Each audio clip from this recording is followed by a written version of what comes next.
The January cold in Cincinnati had a particular kind of bite to it, the kind that gets into your bones before you even realize it's happened.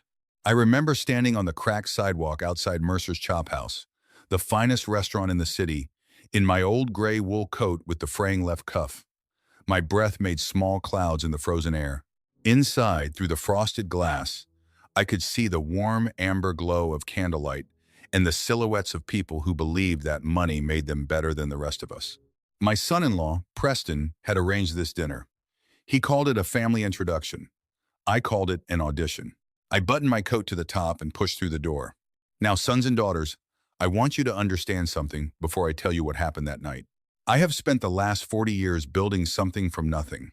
I started with a single fabrication workshop in a rented garage in Covington, Kentucky, with secondhand welding equipment and a $4,200 loan from my late wife's mother. Meridian Industrial Supply is now one of the largest privately held manufacturing and distribution companies in the Midwest. 11 facilities, over 2,400 employees. My name appears on not one public document, not one press release, not one shareholder filing. I made sure of that a long time ago. My daughter Claire had no idea. That was my choice, and it was deliberate. Her mother, Margaret, passed when Claire was 16. After that, I raised her on a teacher's salary at least. That's what she believed. I drove a 10-year-old Buick. I lived in the same house in Norwood I'd bought in 1991. I wore clothes from the clearance rack at Sears. I wanted my daughter to understand the value of work before she ever understood the value of inheritance. She grew up knowing me as a man who fixed his own gutters, packed his own lunch, and never once complained about it. Preston Whitfield met Claire at a company retreat 3 years ago. Not my company, the consulting firm where she worked as a project analyst.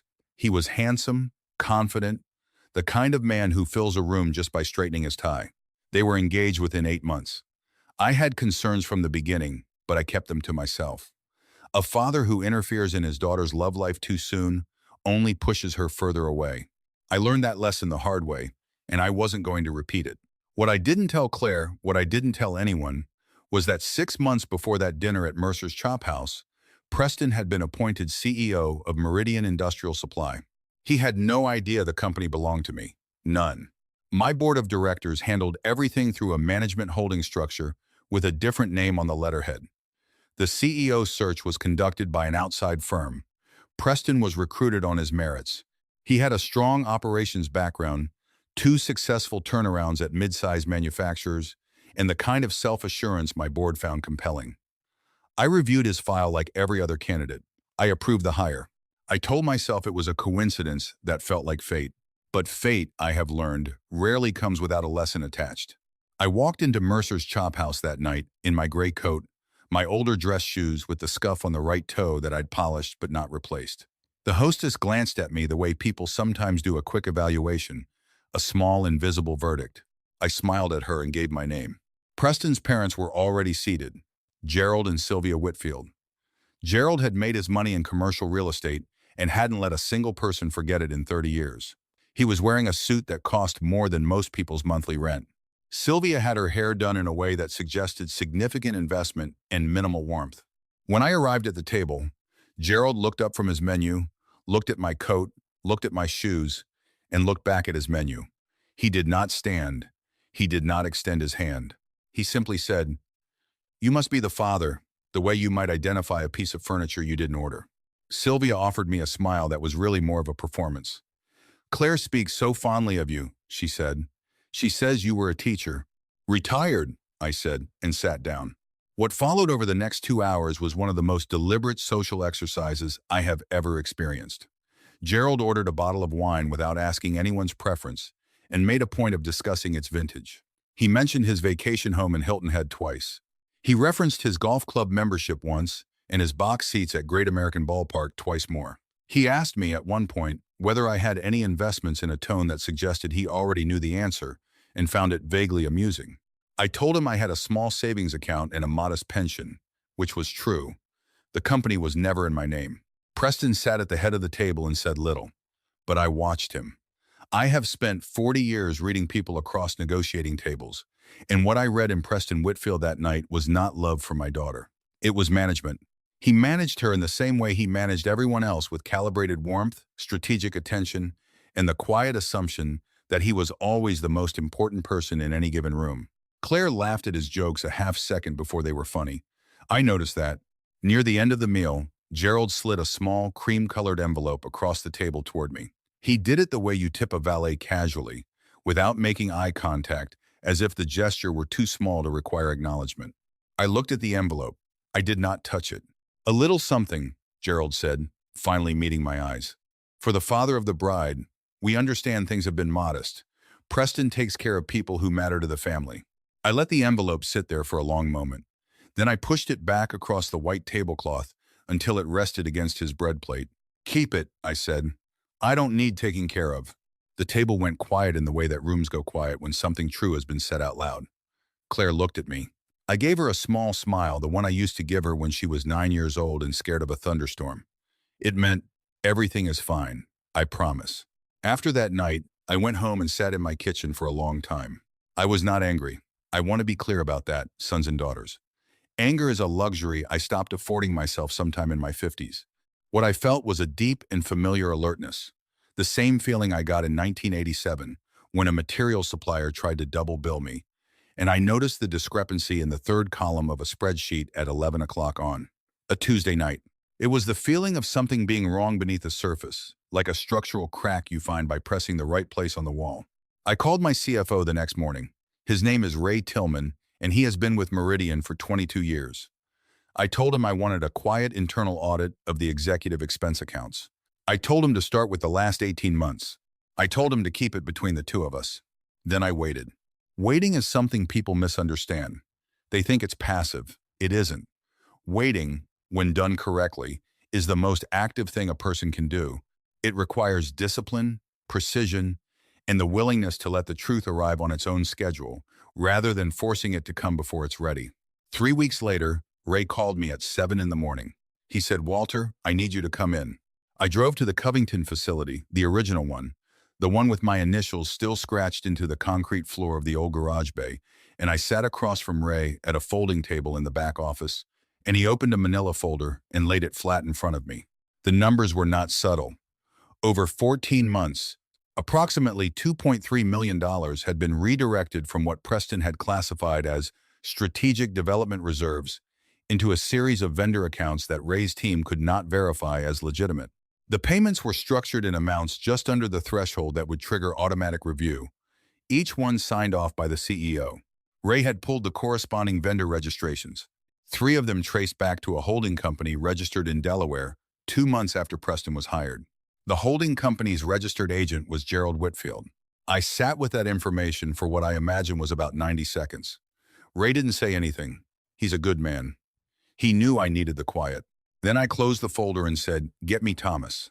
Thomas Reyes is the attorney who has handled Meridian's legal affairs for 16 years.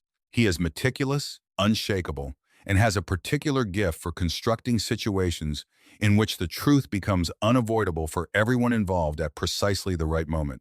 Over the following 6 weeks, Thomas worked with a forensic accounting firm out of Columbus. Ray provided documentation.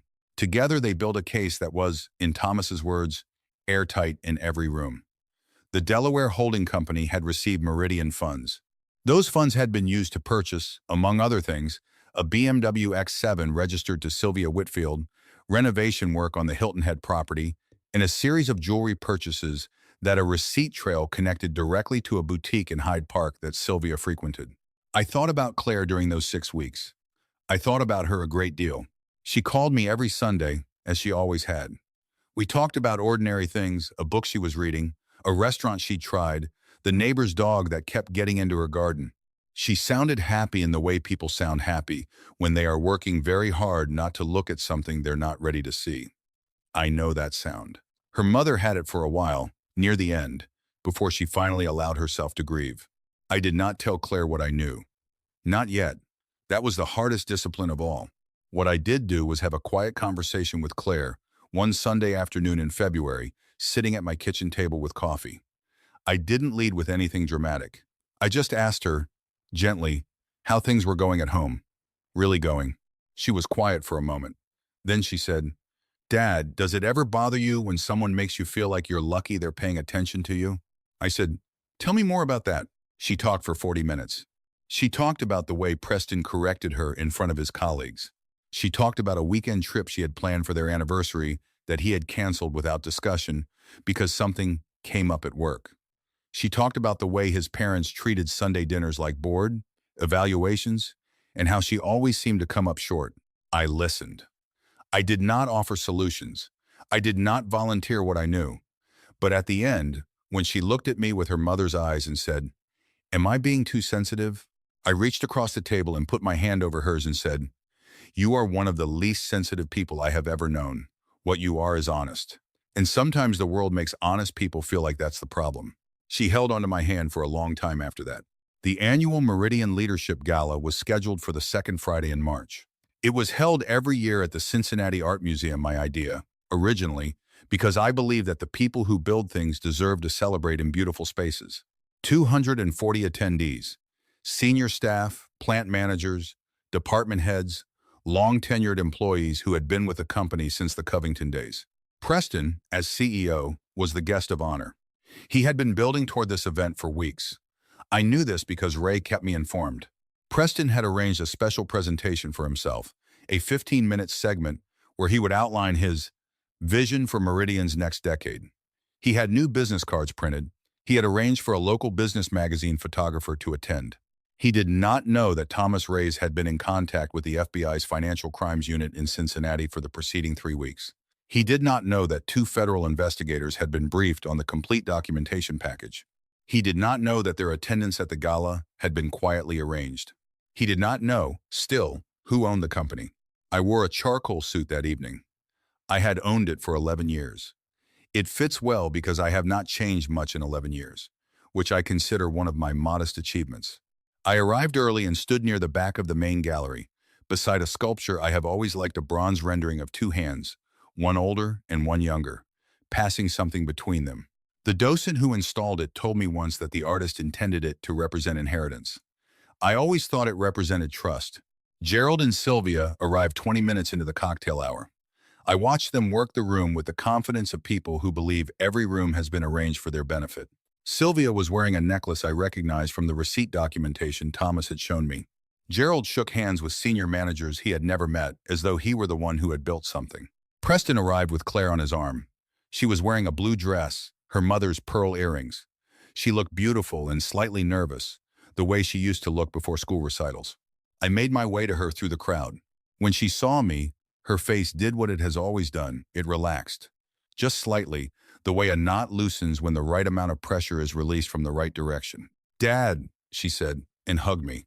"I didn't know you were coming." "I come every year," I said. "I just usually stay near the back." She looked at me with a small, puzzled smile. Before she could ask what I meant, Preston appeared beside her. He glanced at me, registered my charcoal suit, registered my presence, and offered me the same smile Gerald had offered me at Mercer's Chop House, polite, brief, and designed to communicate that his attention was needed elsewhere. "Walter," he said, "good to see you. How'd you get an invitation to this one?" "I have a standing invitation," I said.